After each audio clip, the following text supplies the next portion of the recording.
Perintah Kaisar Naga. Audiobook, novel silat. Episode 302. Dev mendorong kerumunan, melompat, dan menghadap Raja Li secara langsung, tanpa rasa takut di matanya.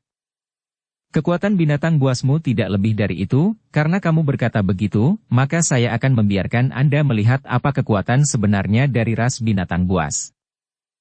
Setelah Dev selesai berbicara, cahaya keemasan bersinar di belakangnya, dan dengan cahaya keemasan itu, seekor naga emas perlahan muncul di belakang Dev. Naga emas itu berenang di belakang Dev, memancarkan keagungan tak berujung dari tubuhnya, yang membuat banyak orang berlutut saat melihatnya. Bahkan banyak tentara kota Raja Mingli tidak bisa menahan diri untuk tidak berlutut di tanah saat ini. Naga emas adalah penguasa semua ras binatang buas. Yihe dan yang lainnya melihat pemandangan ini tanpa perubahan ekspresi apapun, lagi pula mereka semua tahu identitas Dev. Dan Raja Li, dia tercengang saat melihat naga emas di belakang Dev dan kekuatan naga yang meletus dari Dev. Kamu sebenarnya adalah tubuh asli naga emas? Raja Li membuka mulutnya lebar-lebar. Dia tidak pernah menyangka bahwa Dev sebenarnya adalah tubuh asli naga emas. Pantas saja tubuh fisik Dev begitu kuat setelah bertarung dalam waktu yang lama. Sekarang kamu tahu, aku khawatir ini sudah terlambat. Aku akan membiarkanmu melihat kekuatan sebenarnya dari klan binatang buas. Kata Dev dengan tenang. Raja Li sedikit mengernyit, penglihatan di belakangnya terus bergetar, dan aura di dalamnya terus beredar. Bahkan jika kamu adalah tubuh asli naga emas, hari ini aku akan membiarkanmu mati tanpa tempat untuk menguburmu. Raja Li meraung, tiba-tiba dunia menjadi gelap. Tubuh Raja Li menjadi lebih besar lagi, tingginya puluhan kaki. Dev seperti gunung kecil di depan Raja Li yang menggunakan kekuatan magis. Karena Dev adalah tubuh asli naga emas, dengan kekuatan fisik murni, Raja Li tahu bahwa dia tidak dapat mengalahkan Dev, jadi dia mulai menggunakan kekuatan magis. Dalam kegelapan, Raja Li menutupi langit dengan cakarnya, dan menampar Dev. Di hadapan Raja Li, Dev sama lemahnya seperti semut. Setiap orang hanya dapat melihat bahwa kegelapan yang menyelimuti sedang menekan, seluruh dunia berfluktuasi dengan hebat, dan seluruh kehampaan sepertinya hancur. Menghadapi pukulan tajam dan menakutkan dari Raja Li, Dev tidak menunjukkan kepanikan apapun, seluruh tubuhnya langsung bangkit dari tanah dan menghadap Raja Li yang seperti bukit di depannya. Cakar Raja Li jatuh ke tanah, matanya tertuju pada Dev, seluruh tubuhnya memancarkan cahaya, dan tanda hitam mulai mengalir ke seluruh tubuhnya. Segera bola cahaya besar muncul dan membombardir Dev. Albert ini benar-benar putus asa, bahkan dia menggunakan tanda di bagian bawah kotak. Yihe sedikit mengernyit saat melihat ini. Pada level mereka biasanya memiliki cara untuk menyelamatkan nyawa mereka sendiri, meskipun mereka tidak memahami tanda dan mantranya, mereka dapat dibeli dengan banyak uang. Dan tanda ini telah menjadi sarana penyelamat hidup banyak orang, dan mereka tidak akan menggunakannya kecuali benar-benar diperlukan. Tapi sekarang Raja Li benar-benar menggunakan tanda itu, yang menunjukkan bahwa dia sangat mementingkan Dev. Tubuh asli naga emas sudah cukup untuk diwaspadai oleh Raja Li. Blaar! Bola cahaya meledak, dan kekosongan bergetar. Dev dikirim langsung ke langit oleh kekuatan mengerikan dari ledakan tersebut, seolah-olah dia telah terlempar. Sosok Dev dengan cepat menghilang ke langit.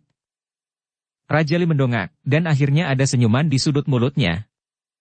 Namun, dipaksa dalam situasi seperti itu oleh seorang biksu dari alam tubuh komposit sudah cukup memalukan. Dev.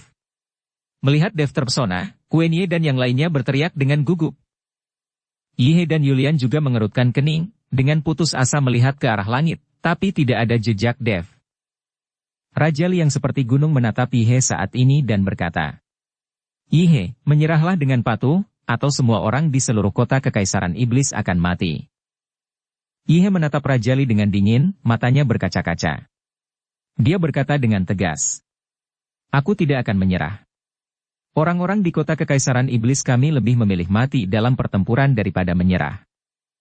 Setelah Yihe selesai berbicara, aura amukan mulai keluar dari tubuhnya, dan seluruh tubuhnya terus membengkak. Nona Gao, Nona Liu, saya akan menahan Raja Li sebentar, Anda dan lainnya segera pergi dari sini dengan pesawat udara. Yisha, kamu juga pergi dari sini, sementara saya akan memimpin tentara kota kekaisaran iblis untuk memberi Anda waktu. Yihe tahu dia sama sekali bukan tandingan Raja Li, yang bisa dia lakukan hanyalah menunda waktu dan membiarkan orang lain melarikan diri. Ayah, aku tidak akan pergi, aku akan tinggal bersamamu. Yisha menangis dan menggelengkan kepalanya. Penye dan yang lainnya berteriak dengan gugup. Kamu pasti akan mati jika kamu tetap tinggal, dan kamu boleh dipermalukan. Kamu tidak boleh tinggal. Kamu pergi sekarang, atau akan terlambat. Kata Yihe dengan wajah serius. Yihe, apakah kamu masih bermimpi membiarkan orang lain melarikan diri? Seluruh kota kekaisaran iblis sudah dikelilingi oleh pasukanku, siapa yang bisa melarikan diri? Setelah Raja Li selesai berbicara, dia mengangkat telapak kakinya yang sangat besar dan menginjak tanah dengan keras. Seperti gempa bumi, seluruh kota kekaisaran iblis berguncang.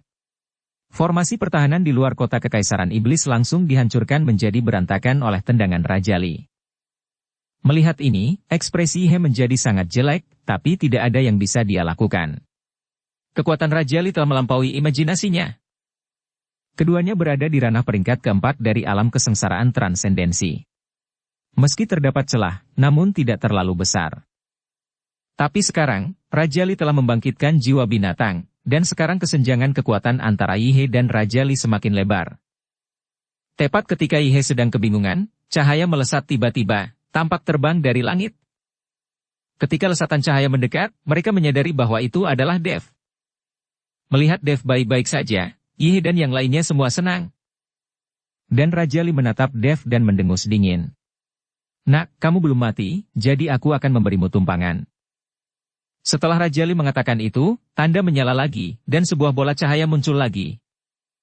Melihat pemandangan ini, Yihe dan yang lainnya menjadi gugup lagi, karena takut Dev akan terlempar lagi. Saat bola cahaya perlahan muncul, Dev mengeluarkan busur Raja Dewa dengan tenang. Ada cahaya keemasan yang menyinari haluan busur Raja Dewa. Ketika Raja Li melihat Dev mengeluarkan busur Raja Dewa, dia berkata dengan nada menghina. Apa gunanya kamu mengeluarkan busur Raja Dewa? Kamu juga tidak bisa menariknya. Siapa bilang aku tidak bisa menariknya? Setelah mendengar ini, Dev berkata. Memegang busur dengan satu tangan, dan menarik tali dengan tangan lainnya. Dengan membungkuknya busur Raja Dewa, tali busur ditarik. Melihat Dev menarik busur Raja Dewa, Raja Li tercengang dan bahkan tidak peduli dengan bola cahaya yang kental. Bagaimana ini mungkin? Raja Li bingung. Dia mencoba berkali-kali, tetapi busur Raja Dewa tidak bisa ditarik sama sekali, dan bahkan tidak bergerak sama sekali. Tapi Dev, seorang biksu alam komposit, bisa menarik busur Raja Dewa. Bukankah ini terlalu keterlaluan? Saat busur Raja Dewa ditarik, anak panah cahaya muncul, dan cahaya keemasan dari sekeliling terus menyatu menuju panah cahaya busur Raja Dewa. Bahkan bola cahaya yang dipadatkan oleh Raja Li tiba-tiba menghilang pada saat ini, dan semua cahaya terfokus pada panah cahaya. Setiap orang yang melihat pemandangan ini tercengang. Aura yang terpancar dari anak panah cahaya di busur Raja Dewa membuat semua orang gemetar ketakutan. Merasakan aura menakutkan dari busur Raja Dewa, Raja Li mulai panik, dan sosok besarnya terus mundur. Pada akhirnya, Raja Li berbalik dan mulai berlari, mengabaikan anak buahnya. Raja Li yang setinggi gunung, berbalik dan berlari mundur, membuat puluhan ribu tentara di belakangnya tidak bisa menghindar, dan langsung diinjak-injak sampai mati oleh Raja Li. Ayah! Ayah! Tunggu aku! Melihat ini, Xavier mengejar Raja Li dengan putus asa, tetapi dia terluka dan berjalan pincang, jadi tidak mungkin dia bisa menyusul. Penatua Qi hanya bisa menarik Xavier dan berlari secepat yang dia bisa. Melihat Raja Li yang melarikan diri, mata Dev biasa-biasa saja, dan tangan yang menarik tali busur Raja Dewa tiba-tiba terlepas. Anak panah cahaya menembus kehampaan dalam sekejap, menuju ke arah Raja Li. Api yang berkobar menyala di anak panah cahaya, dan saat Dev menembakkan busur Raja Dewa, dia bahkan menanamkan sumber api di atasnya. Merasakan aura berbahaya di belakangnya, Raja Li buru-buru menoleh ke belakang. Ketika dia melihat anak panah cahaya membuntuti api yang panjang, Raja Li panik. Ini adalah anak panah cahaya yang ditembakkan dari busur Raja Dewa, dan itu bukan kaleng-kaleng. Ah! Raja Li meraung dan langsung mengangkat batu seberat 10.000 ton, mencoba memblokir anak panah cahaya dengan batu besar ini. Blar! Terjadi ledakan, dan anak panah cahaya melesat ke batu seberat 10.000 ton, menyebabkan ledakan yang mengejutkan. Puluhan ribu ton batu besar langsung berubah menjadi bubuk, nyala api tak berujung berjatuhan seperti hujan api, dan rambut di tubuh Raja Li mulai terbakar. Dan di kaki Raja Li, banyak prajurit kota Raja Mingli juga tewas di bawah hujan api ini. Raja Li terbakar api, berteriak kesakitan. Seluruh tubuhnya terjatuh ke tanah, berguling terus-menerus, dan akhirnya berhasil memadamkan api di tubuhnya. Api di tubuh Raja Li telah padam, namun prajuritnya menderita. Tubuhnya yang seperti gunung jatuh ke tanah dan berguling-guling, menghancurkan banyak prajuritnya sampai mati. Tapi bagaimana Raja Li saat ini bisa begitu peduli, nyawanya adalah yang terpenting. Dev adalah tubuh asli dari naga emas, yang telah melampaui ekspektasinya, dan sekarang Dev masih bisa menarik busur Raja Dewa, yang sungguh keterlaluan.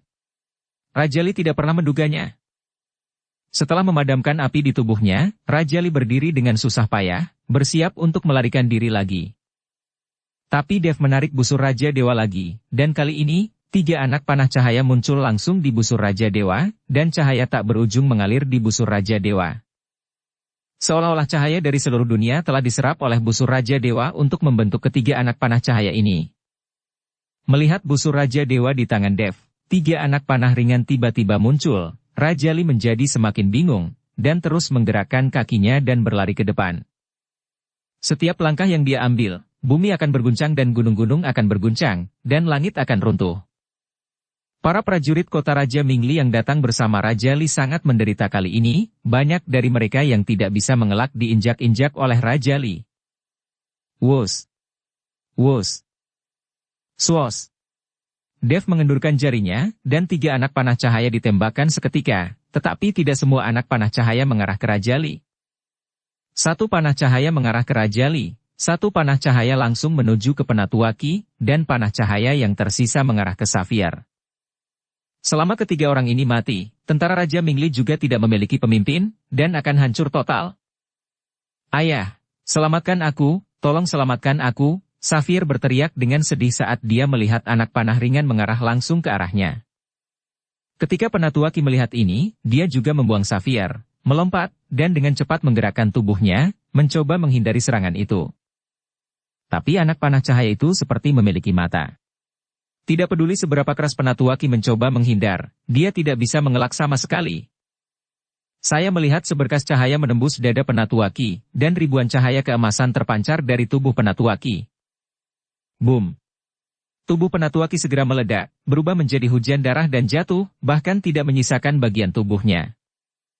Ketika Saphir melihat pemandangan ini, kakinya menjadi lemah karena ketakutan, dan dia jatuh ke tanah, terus-menerus memanggil Raja Li untuk menyelamatkannya. Tapi Raja Li tidak bisa menyelamatkan dirinya sendiri, jadi bagaimana dia bisa menyelamatkan Saphir? Di mata Saphir yang ketakutan, dia menyaksikan tanpa daya saat dia ditembus oleh anak panah cahaya, dan kemudian berubah menjadi daging oleh ribuan cahaya emas. Ketika Raja Li melihat putranya meninggal, dia sangat marah dan terus-menerus mengaum, tetapi dia tidak punya pilihan selain mati-matian menahan serangan Dev. Busur Raja Dewa memang merupakan senjata dewa. Pantas saja banyak orang yang mempertaruhkan nyawanya demi busur Raja Dewa. Sungguh membingungkan. Ia hanya bisa menghela nafas saat melihat kekuatan busur Raja Dewa. Pada saat ini, Raja Li terkena panah di pahanya dan jatuh ke tanah. Penglihatan di belakangnya juga telah menghilang, dan tubuh besar itu mundur dengan kecepatan yang sangat cepat. Segera, Raja Li menjadi seukuran orang normal, sementara Dev perlahan berjalan di depan Raja Li sambil memegang busur Raja Dewa. Dev sekarang mengenakan tubuh emas yang tidak bisa dihancurkan dan memegang busur Raja Dewa. Dia terlihat seperti dewa perang berbaju besi emas, sangat agung.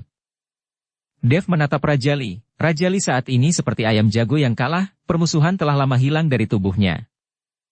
Tanpa terlalu banyak omong kosong, busur Raja Dewa di tangan Dev bersinar terang, dan anak panah ringan ditembakkan langsung ke dahi Raja Li. Anak panah cahaya menembus dahi Raja Li, langsung membunuh Raja Li di tempat. Setelah kematian Raja Li, pasukan kota Raja Mingli mulai melarikan diri satu demi satu. Melihat ini, Yihe memimpin tentara kota Kekaisaran Iblis untuk menyerang dan membunuh mereka.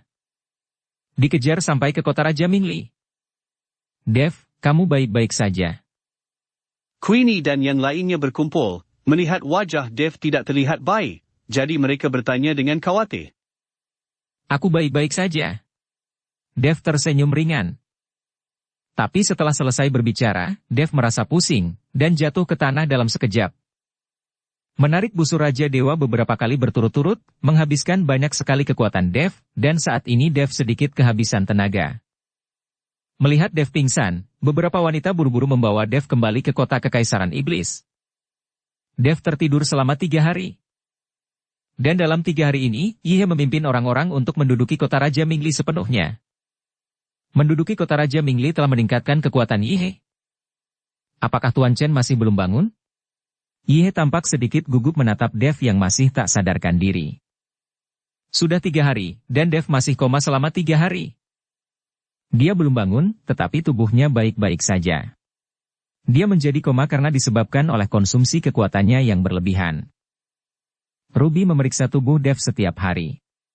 Dia tahu bahwa tidak ada yang perlu dikhawatirkan dengan tubuh Dev. Meskipun busur Raja Dewa sangat hebat, itu menghabiskan terlalu banyak kekuatan fisik.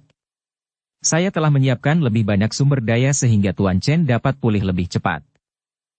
Yihe akan mengumpulkan sejumlah besar sumber daya dari kota Raja Mingli dan berencana untuk membiarkan Dev untuk menyerap semuanya, sehingga Dev dapat pulih dengan cepat.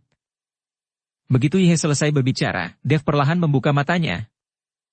Dev, melihat Dev bangun, Ruby berteriak dengan semangat. Tuan Chen. Yihe juga buru-buru melangkah maju. Dev berdiri perlahan, melihat sekeliling dan berkata, "Berapa lama saya tidak sadarkan diri? Bagaimana dengan kota kerajaan Mingli?" Tuan Chen, Anda tidak sadarkan diri selama 3 hari. Saya telah merebut kota kerajaan Mingli. Anda tidak perlu khawatir, kata Yihe dengan cepat. Itu bagus. Tolong bantu saya.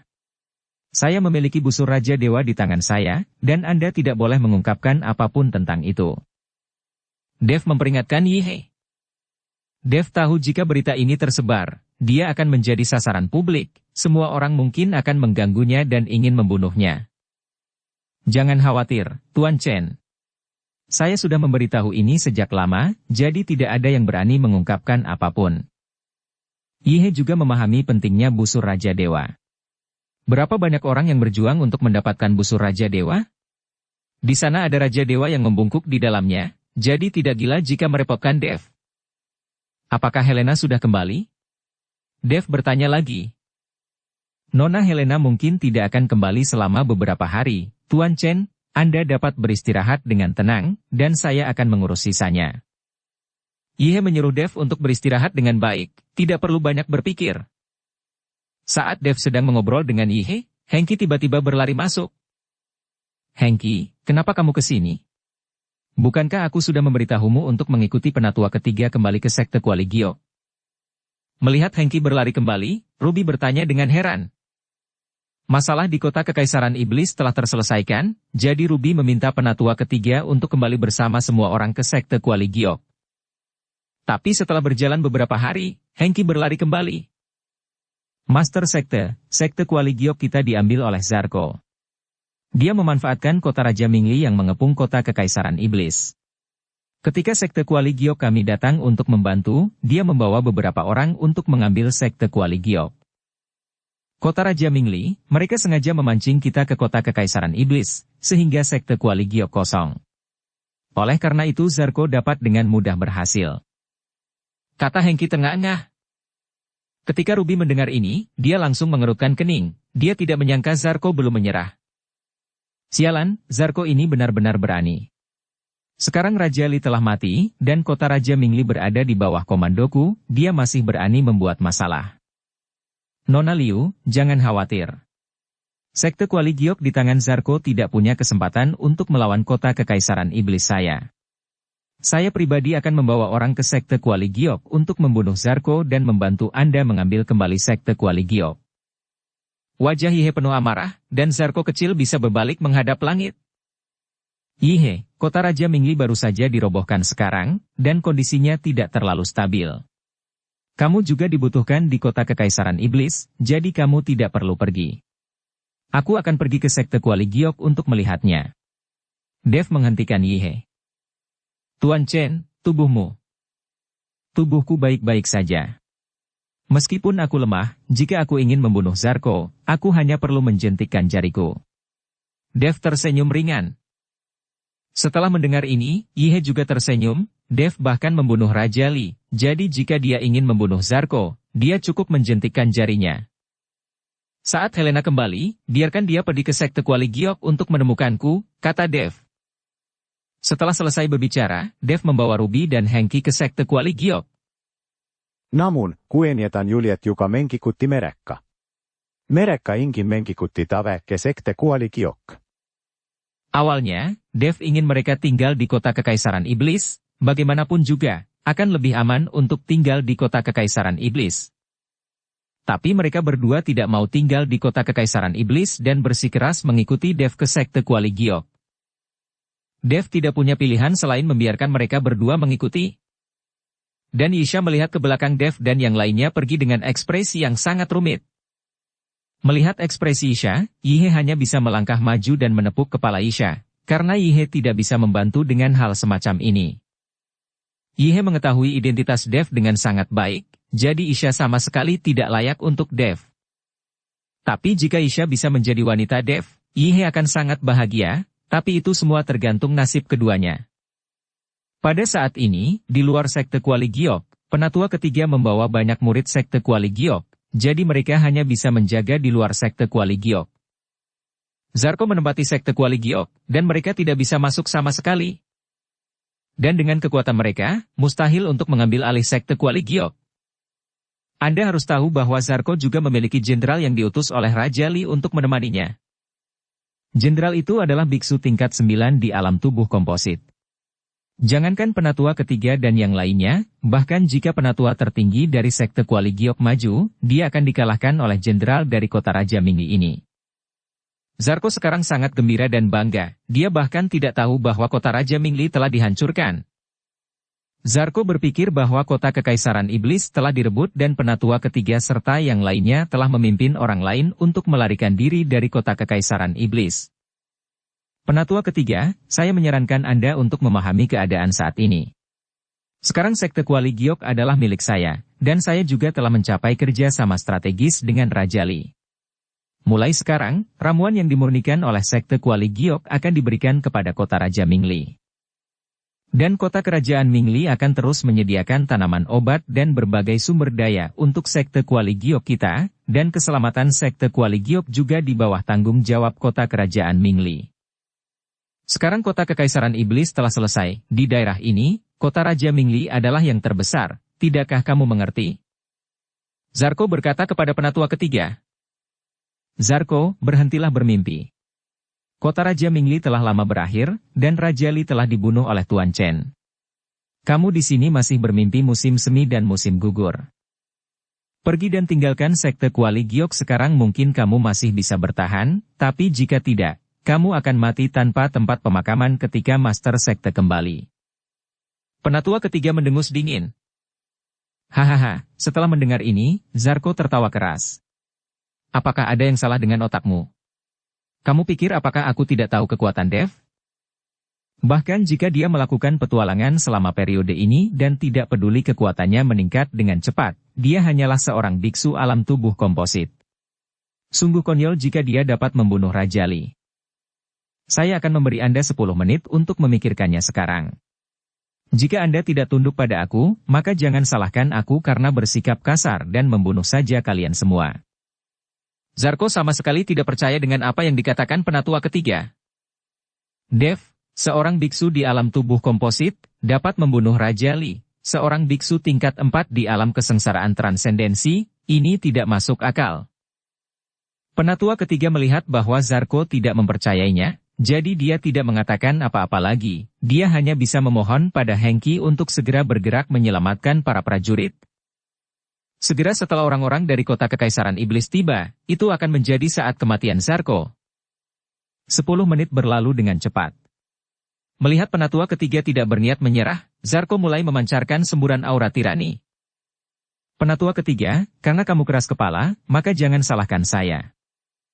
Zarko benar-benar melayang ke langit dan langsung menuju ke penatua ketiga. Menyerah, Zarko mulai memancarkan semburan aura tirani. Penatua ketiga bukanlah lawan Zarko, tetapi ketika dia melihat Zarko bergerak, dia juga naik dengan nafasnya. Tapi saat penatua ketiga hendak menghadapi pertempuran, tiba-tiba sebuah nafas datang dari belakangnya dalam sekejap. Zarko, yang melompat, langsung terkena nafas ini, dan seluruh tubuhnya terbang terbalik. Kemudian dia terjatuh ke tanah, muntah darah, dan terluka parah. Zarko tercengang, dia tidak mengerti siapa orang itu, siapa yang memiliki kekuatan seperti itu, dan dia terluka parah dan jatuh ke tanah dengan embusan udara tipis. Biksu muda alam tubuh komposit, kamu benar-benar tidak tahu seberapa tinggi langit. Sosok Dev perlahan muncul, diikuti oleh Ruby dan yang lain. Melihat Dev muncul, penatua ketiga terkejut. Zarko mengerutkan kening. Dia menemukan bahwa kekuatan Dev telah dipromosikan ke alam tubuh komposit tingkat ke-8 dalam waktu singkat, dan dia sekuat para penatua yang mengikutinya. Zarko tidak tahu bahwa penatua tertinggi dari sekte Kuali Giok bahkan bukan lagi seekor semut di mata Dev. Kamu belum mati? Mungkinkah kamu melarikan diri dari kota kekaisaran iblis? Zarko memandang Dev dan bertanya. Melarikan diri? Dev tersenyum dingin. Mengapa saya harus melarikan diri? Raja Lilah yang harus melarikan diri, tetapi Raja Li tidak memiliki kesempatan untuk bisa melarikan diri. Dia telah dibunuh oleh saya. Kamu berbicara omong kosong. Raja Li adalah seorang kultivator hebat di alam kesengsaraan transendensi, bagaimana dia bisa dibunuh olehmu? Kamu berani berbicara omong kosong tentang Raja Li kami, sialan, teriak seorang jenderal berbaju besi di samping Zarko. Sekte Kuali Giok dan orang-orang dari kota Raja Mingli hampir membiarkanmu lolos dari jaring. Setelah Dev selesai berbicara, dia berjalan langsung menuju jenderal. Jenderal itu adalah biksu kelas 9 di alam tubuh komposit. Bagaimana dia bisa takut pada Dev? Dia meraung dengan marah, dan menyerang ke depan dengan senjata di tangannya. Melihat ini, Dev melambaikan telapak tangannya dengan ringan, dan nafas mengerikan keluar dari tubuh Dev. Boom! Dev melambaikannya dengan ringan seperti ini, dan jenderal peringkat ke-9 alam tubuh komposit langsung meledak, berubah menjadi sampah. Melihat pemandangan ini, Zarko tercengang. Alam tubuh komposit tingkat 9 berubah menjadi sampah hanya dengan lambaian tangan? Pukulan Dev padanya barusan adalah karena belas kasihannya, jika tidak, dia akan menjadi sampah saat ini. Zarko tidak mengerti bagaimana Dev, seorang biksu kelas 8 di alam tubuh komposit, bisa memiliki kekuatan seperti itu. Tapi sekarang dia tidak berani berpikir terlalu banyak, menyelamatkan nyawa adalah yang terpenting. Jadi Zarko berlutut dan mulai memohon belas kasihan. Maafkan aku tidak berani lagi. Zarko bersujud seperti bawang putih, tetapi Dev bahkan tidak melihatnya. Ruby, bagaimana cara menghukumnya? Kamu bisa memutuskan sendiri. Alasan mengapa Dev tidak membunuh Zarko sekarang adalah untuk membiarkan Ruby memutuskan sendiri. Bagaimanapun, Ruby sekarang adalah pemimpin sekte Kuali Giok.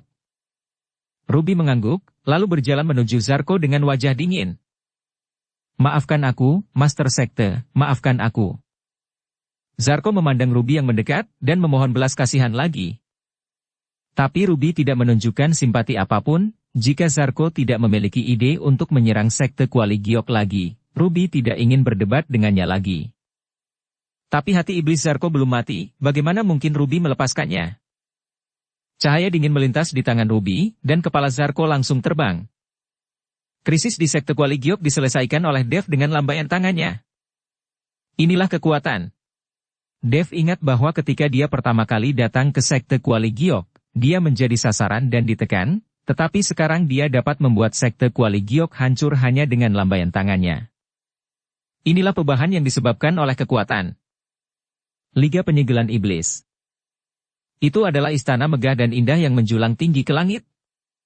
Disinilah Thomas Zuo, pemimpin Liga Penyegelan Iblis, tinggal.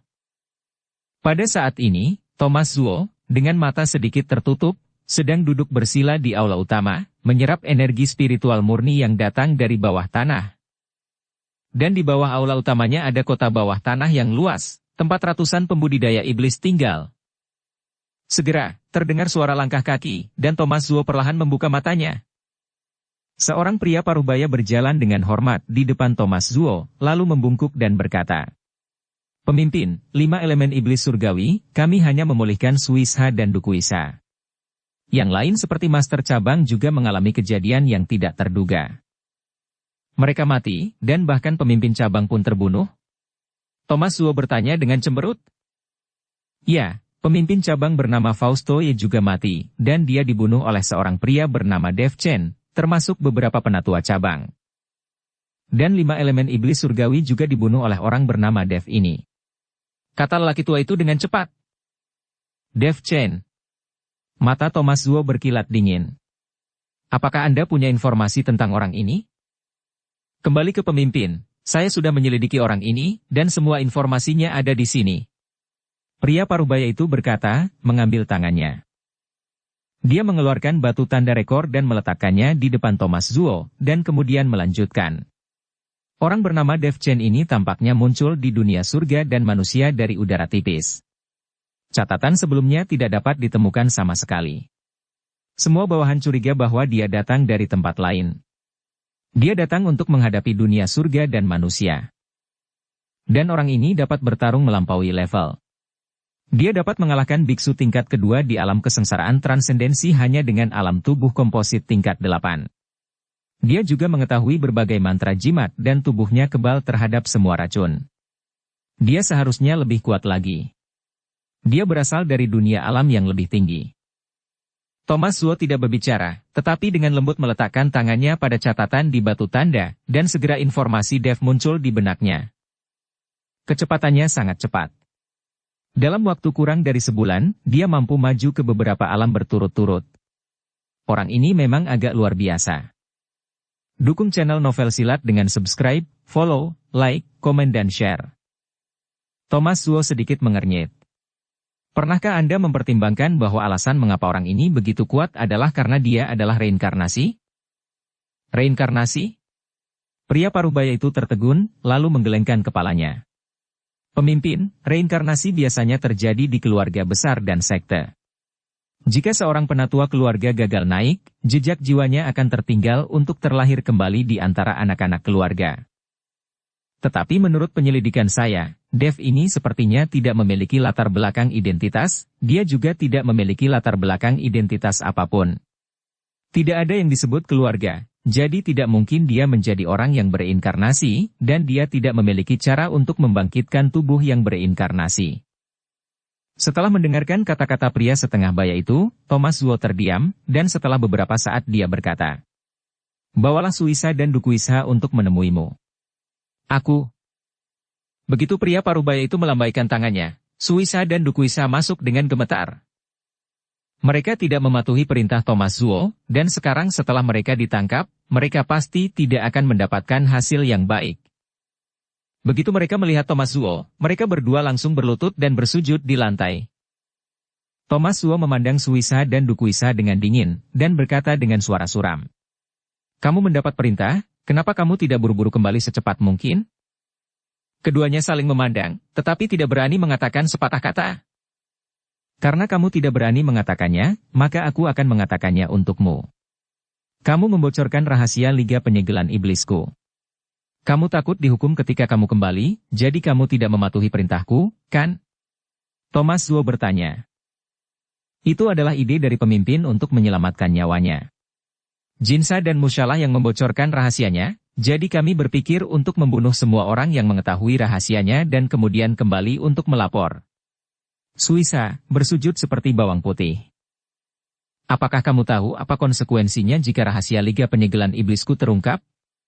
Untungnya, Liga Penyegelan Iblisku telah menggunakan slogan membasmi iblis dan mempertahankan kebenaran selama bertahun-tahun, dan tidak ada yang meragukannya. Bahkan jika beberapa orang memberitahukan rahasia sebenarnya, tidak ada yang akan mempercayainya, jika tidak, itu akan menjadi pukulan kejam bagi Liga Penyegelan Iblisku. Setelah Thomas Zuo selesai berbicara, dia melambaikan telapak tangannya dengan ringan, dan 2 kabut hitam langsung menyelimuti Suisha dan Dukuisha. "Ah!" Kedua orang itu menjerit kesakitan. Namun segera, di bawah erosi kabut hitam, kedua orang itu berubah menjadi genangan darah, dan kemudian dengan cepat menembus ke dalam tanah. Dan para pembudidaya iblis yang tinggal di bawah tanah di aula utama benar-benar menggunakan darah ini untuk berlatih. Pemimpin, apa yang harus kita lakukan terhadap Dev? Pria parubaya itu bertanya. Beritahu semua cabang untuk membunuh Dev. Siapapun yang bertemu Dev, bunuh dia.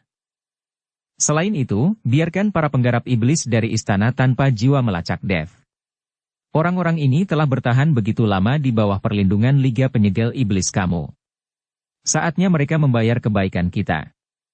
Thomas Zuo memerintahkan pria parubaya itu. Oke, aku akan segera memberitahu perintah Anda, kata pria parubaya itu, hendak mundur.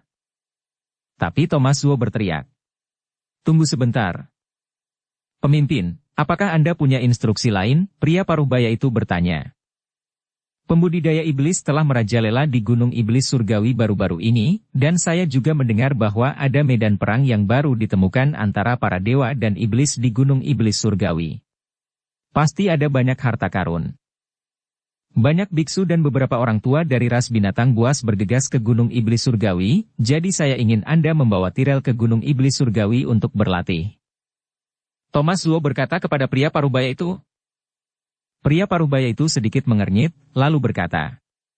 Pemimpin, jalan menuju Gunung Iblis Surgawi jauh sekali, dan situasinya sangat rumit. Jika Anda meminta tuan muda tertua untuk mengikuti, saya khawatir sesuatu akan terjadi. Apa yang kamu takutkan? Andalkan saja nama Liga Penyegelan Iblis kita. Dengan reputasi Liga Penyegelan Iblis kita, tidak ada yang berani melakukan apapun terhadap Anda.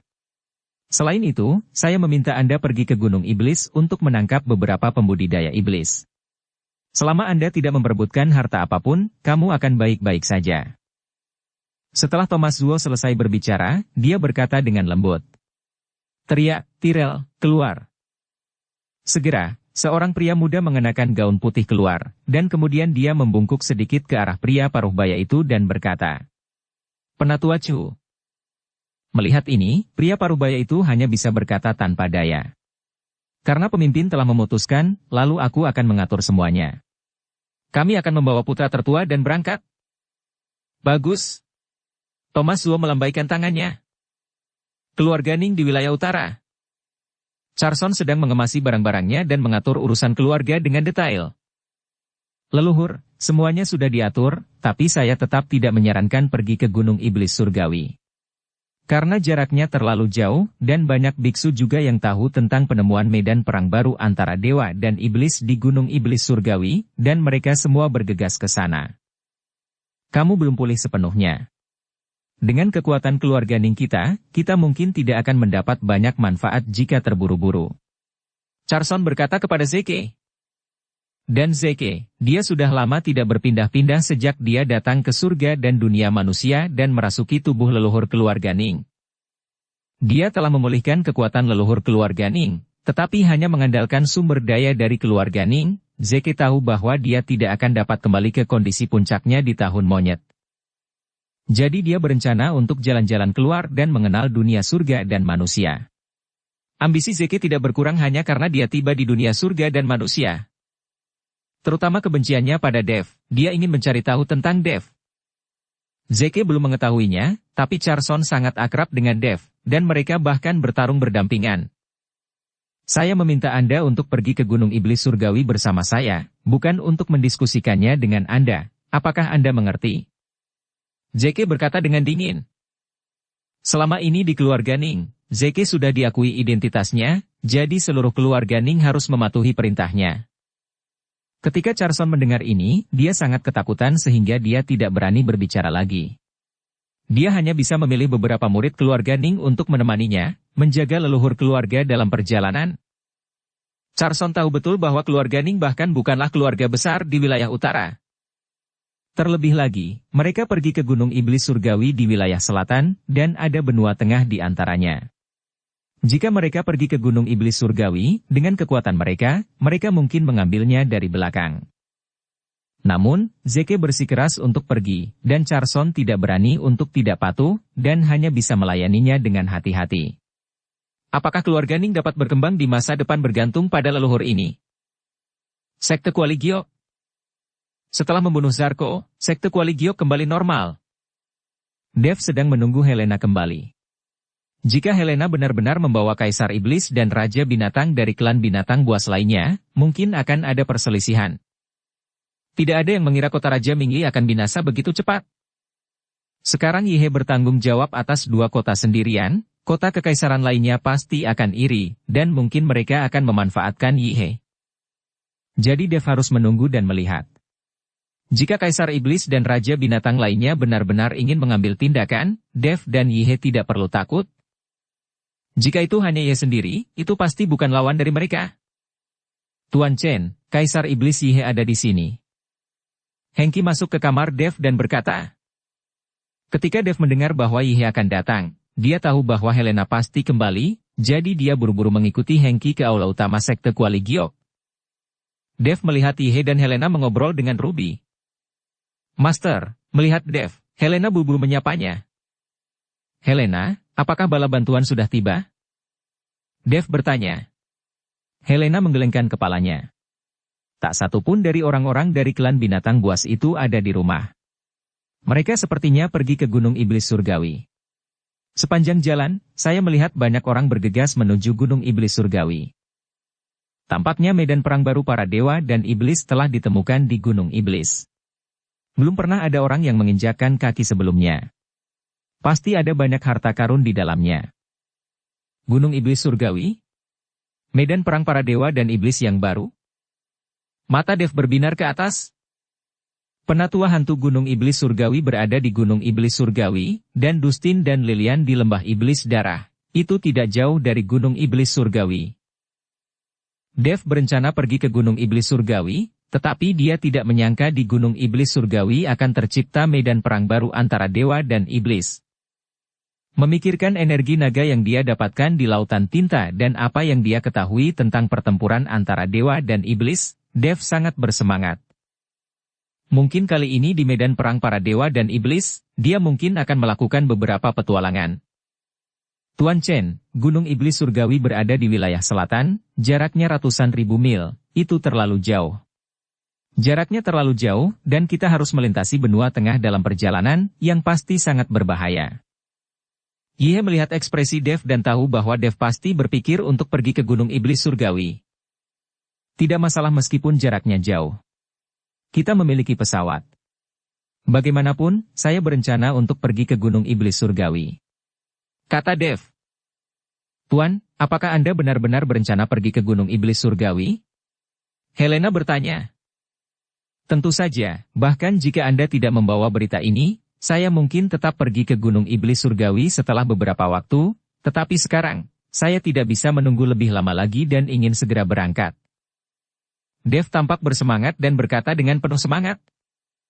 Tuan Chen, meskipun ada pesawat, akan sulit mencapai Gunung Iblis Surgawi dari sini dalam waktu kurang dari setengah bulan. Yihe berkata, perjalanannya tidak terlalu besar. Anda dapat menggunakan formasi teleportasi. Jarak yang begitu jauh juga cocok untuk menggunakan formasi teleportasi. Hanya saja biayanya membutuhkan lebih banyak koin roh. Kata Helena. Merupakan ide yang bagus untuk membangun formasi teleportasi. Sekarang tidak ada masalah yang terjadi di kota Kekaisaran Iblis dan sekte Kuali Giok. Tanpa basa-basi lagi, saya akan berangkat sekarang. Kata Dev dan meminta Hengki memanggil Queenie dan Juliet. Dia ingin meninggalkan sekte Kuali Giok, tapi dia tidak bisa membawa mereka bersamanya. Bagaimanapun, kekuatan mereka masih terlalu rendah dan mereka perlu sesegera mungkin untuk meningkatkan kekuatan. Paling aman bagi mereka untuk tinggal di sekte Kuali Giok atau kota Kekaisaran Iblis. Master, tidak apa-apa jika Anda tidak membiarkan orang lain mengikuti Anda, tapi mengapa Anda tidak membiarkan saya mengikuti Anda? Saya sangat akrab dengan dunia surga dan manusia. Bukanlah Anda memerlukan panduan? Helena cemberut dan menatap Dev dengan sedih dan berkata. Melihat Helena seperti itu, Dev berpikir bahwa dia benar-benar membutuhkan panduan. Meskipun Yulian juga akrab dengan surga dan dunia manusia, dia hanya akrab dengan wilayah utara. Ini adalah benua bagian yang lain, dan Yulian mungkin tidak akan akrab jika dia meninggalkan wilayah utara. Oke, kamu ikut saja. Yang lain akan tinggal di sekte Kuali Giok untuk berlatih. Ketika mereka cukup kuat, mereka bisa melakukan perjalanan ke ujung dunia dengan kita bersama-sama. Dev mengangguk dan berkata. Ruby dan Queenie memandang Dev dengan sedikit kebencian. Helena bisa ikut, tapi mereka tidak bisa. Tidak ada yang senang, tapi mereka juga tahu bahwa mereka tidak cukup kuat sekarang, dan mengikuti Dev hanya akan membebani Dev. Pada saat ini, terutama Queenie, yang mengikuti jauh-jauh dari ujung utara, dan kini harus dipisahkan dari Dev. Yang paling penting adalah semua wanita ini telah melayani Dev dan mereka semua sangat bahagia, dialah satu-satunya yang tidak disukai oleh Dev. Hal ini membuat Queenie selalu merasa dirinya lebih rendah dari orang lain. Melihat tatapan Queenie, Helena sepertinya memahami sesuatu, jadi dia mendekati Dev dan berbisik beberapa kali. Setelah mendengar ini, Dev menatap Queenie dan menemukan bahwa mata Queenie penuh dengan hasrat. Oke, ayo bersiap-siap. Kita berangkat sebentar lagi. Dev melambaikan tangannya dan berkata, Tuan Chen, jaga dirimu baik-baik. Formasi teleportasi terdekat dari sini berjarak beberapa ribu mil. Anda dapat berteleportasi dari sana ke benua tengah, lalu dari benua tengah ke benua selatan. Meskipun ada formasi teleportasi, itu tidak dibuka setiap hari, jadi apakah Anda dapat mengejar pembukaan formasi teleportasi tergantung pada keberuntungan. Yihe berkata kepada Dev. Baiklah, saya mengerti, Anda juga harus melindungi keselamatan sekte Kuali Giok, kata Dev pada Yihe. Sekte Kuali Giok ini telah menjadi tempat berkumpulnya para wanita Dev, dia tidak bisa membiarkan apapun terjadi pada sekte Kuali Giok. Jangan khawatir Tuan Chen. Setelah saya kembali, saya akan mengirim pasukan besar untuk ditempatkan di sekitar sekte Kuali Giok. Dan sekarang kota kerajaan Mingli juga diduduki oleh kami, sekte Kuali Giok akan sangat aman di antara dua kota. Yihe sangat serius. Segera, semua orang keluar satu demi satu. Ketika Queenie sedang berjalan keluar, Helena dengan sia-sia menghentikan Queenie. Saudari Queenie, jangan keluar dulu. Master sepertinya ingin mengatakan sesuatu kepadamu. Setelah Helena menghentikan Queenie, dia keluar. Saat Queenie masih bingung, Dev tiba-tiba mengangkatnya dan berjalan menuju ruangan di dalam. Setelah itu, ruangan penuh dengan musim semi, dan terdengar semburan suara merdu. Helena menguping di luar dan tidak bisa menahan tawa. Lambat laun tidak ada suara di dalam ruangan. Saat pintu terbuka, Queenie keluar dengan agak malu. Saudari Queenie, bagaimana perasaanmu? Helena melangkah maju dan bertanya sambil bercanda. Queenie tersipu dan lari dengan cepat, tapi postur larinya agak aneh. Ketika Dev melihat Helena menguping di luar, dia tidak bisa menahan diri untuk tidak melotot dan bertanya. Apakah kalian semua siap? Sudah, pesawat Yulian juga sudah dipersiapkan. Saya menunggu Anda selesai, dan kita akan berangkat. Kata Helena Feng sambil tersenyum. Ayo pergi. Dev melambaikan tangannya. Ketika Dev dan yang lainnya menaiki pesawat tersebut, semua orang dari sekte Kuali Giok keluar untuk mengantar mereka pergi. Terutama Ruby, Queenie dan Juliet, meski ada keengganan di mata mereka, mereka tidak berdaya. Pesawat itu perlahan mulai lepas landas, dan semua orang di sekte Kuali Giok melambaikan tangan. Mereka tidak tahu berapa lama waktu yang dibutuhkan Dev untuk kembali setelah pergi. Mereka tidak tahu berapa lama waktu yang dibutuhkan untuk bertemu lagi. Sekarang yang bisa dilakukan Ruby dan yang lainnya hanyalah berlatih keras dan meningkatkan kekuatan mereka secepat mungkin. Hanya dengan begitu mereka bisa menjadi penolong Dev dan bukannya menjadi beban. Pesawat itu terbang perlahan menuju kejauhan, sampai tidak ada jejak dari pesawat itu. Queenie dan yang lainnya masih enggan pergi, memandang ke langit dengan tenang. Helena, seberapa sering formasi teleportasi ini terbuka? Dev melihat ke langit di luar jendela dan bertanya pada Helena. Saya tidak tahu. Tidak ada waktu pasti untuk membuka formasi teleportasi, karena setiap kali formasi teleportasi dibuka, banyak sumber daya yang dikonsumsi. Jika lebih sedikit orang yang menggunakan formasi teleportasi, maka Anda perlu menunggu sampai ada cukup orang untuk membukanya. Tapi kali ini ada medan pertempuran baru dewa dan iblis di Gunung Tianmo. Diperkirakan banyak orang yang akan pergi ke Gunung Tianmo, jadi waktu aktivasi formasi teleportasi ini akan sangat singkat, jelas Helena. Dev mengangguk. Setelah mendengar ini, dia tidak berbicara, tetapi melihat pemandangan di luar jendela dengan bingung. Setelah seharian terbang, pesawat itu perlahan mendarat di kota kecil yang terdapat formasi teleportasi. Menyingkirkan pesawat itu, Dev dan yang lainnya menuju ke lokasi formasi teleportasi. Setelah semua orang membayar jutaan koin roh, ketiganya memenuhi syarat untuk memasuki formasi teleportasi. Setelah pemeriksaan berlapis-lapis, Dev dan 3 orang lainnya akhirnya melihat pola formasi sepanjang ratusan meter di depan mereka. Ini adalah formasi teleportasi. Garis formasi ini sangat kompleks, dan ada juga aliran cahaya dan arus bawah di dalamnya, memancarkan aura kuno. Ini adalah formasi teleportasi sisa dari zaman kuno. Dengan level biksu di dunia surga dan manusia saat ini, tidak ada yang bisa mengeluarkan formasi sebesar itu. Di masa lalu, ada banyak formasi teleportasi seperti ini di alam surga dan manusia, lagi pula, alam surga dan manusia sangat luas dan luasnya ratusan atau ribuan kali lebih besar dari dunia sekuler. Dengan formasi teleportasi, waktu tempuh antara dua tempat bisa sangat dipersingkat. Namun, formasi sebesar itu membutuhkan pemeliharaan dan aktivasi yang sangat intensif sumber daya. Oleh karena itu, banyak formasi teleportasi yang rusak atau hancur, dan tidak banyak formasi teleportasi yang tersisa.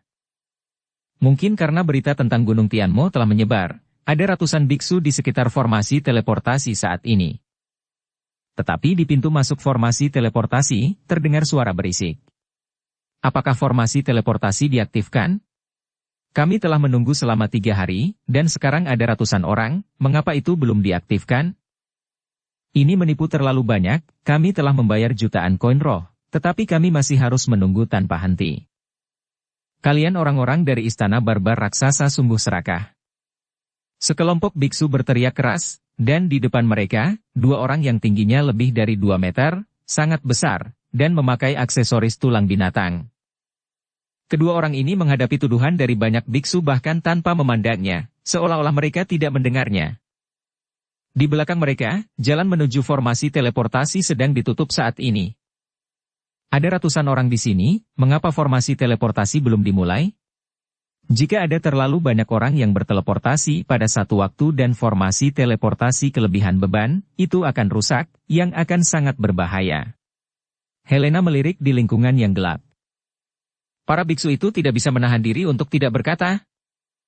Orang-orang di istana barbar raksasa sangat rakus, bahkan lebih serakah daripada ayahku. Kali ini begitu banyak orang datang untuk duduk di formasi teleportasi, mereka pasti akan menghasilkan banyak uang. Kita akan menunggu dan melihat, mungkin kita harus sementara menunggu, dan harganya akan naik, kata Yulian tak berdaya. Organisasi macam apa istana barbar raksasa ini? Mengapa mereka mengontrol formasi teleportasi? Dev sedikit bingung. Selain itu, dia melihat bahwa 2 orang yang menjaga formasi teleportasi itu sangat besar dan kuat, tetapi aura yang memancar dari mereka tidak terlalu kuat. Tuan Chen, orang-orang di istana barbar raksasa ini semuanya adalah keturunan dari bekas suku barbar. Orang-orang ini mengagumi kekuatan dan memiliki hubungan dengan klan pemurnian tubuh kuno. Perbedaannya adalah orang-orang di istana barbar raksasa ini sangat liar, seperti itu persis sama tanpa evolusi. Mereka berlatih bukan dengan mengandalkan energi spiritual langit dan bumi, tetapi dengan berburu beberapa monster buas, memakan daging mentah, dan meminum darah monster. Mereka percaya bahwa hanya dalam hal ini, mereka dapat memaksimalkan potensi tubuh mereka. Yulian menjelaskan kepada Dev. Setelah mendengar ini, Dev tidak bisa menahan senyum dan berkata, apakah kamu berbicara tentang orang barbar? Ya, mereka semua adalah keturunan orang barbar. Karena formasi teleportasi ini berada di wilayah istana ras barbar mereka, maka itu dikelola oleh mereka. Orang-orang ini. Mereka juga pada dasarnya sangat rakus. Ratusan biksu berkerumun di sini sekarang. Melihat ini, mereka pasti akan menaikkan harganya. Tepat setelah Yulian selesai berbicara, ada pertengkaran lain di pintu masuk dari formasi teleportasi. Mengapa kamu orang barbar menjadi tidak masuk akal? Meskipun formasi teleportasi ini berada di wilayah istana barbar raksasamu, itu bukan milik istana barbar raksasamu. Kamu hanya berhak mengelolanya. Orang barbar sepertimu, bahkan di zaman kuno, tidak memiliki kekuatan. Kalian tidak memiliki kemampuan untuk mengatur formasi teleportasi ini. Seorang biksu benar-benar tidak senang. Dia telah menunggu di sini selama 3 hari penuh, tetapi sekarang ratusan orang berkumpul di sini, dan formasi teleportasi belum diaktifkan. Ini agak tidak masuk akal. Lancang. Kamu berani mempermalukan nenek moyang kami, kamu mencari kematian. Bersambung ke episode 303. Dukung kami dengan subscribe, follow, like, komen dan share. Terima kasih.